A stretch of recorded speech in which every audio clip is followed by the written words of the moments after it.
Ang laman niya. Kasi kagabi hindi siya pumunta kasi madaming hinagis.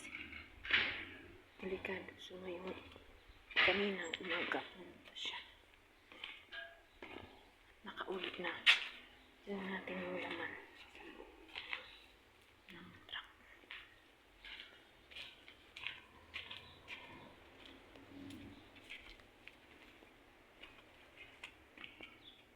Ito may saging.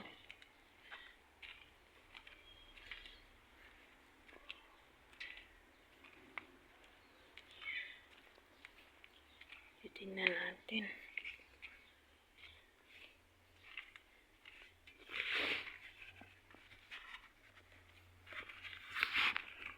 Ayan siya.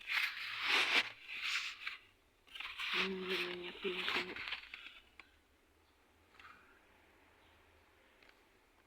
So yan yung mga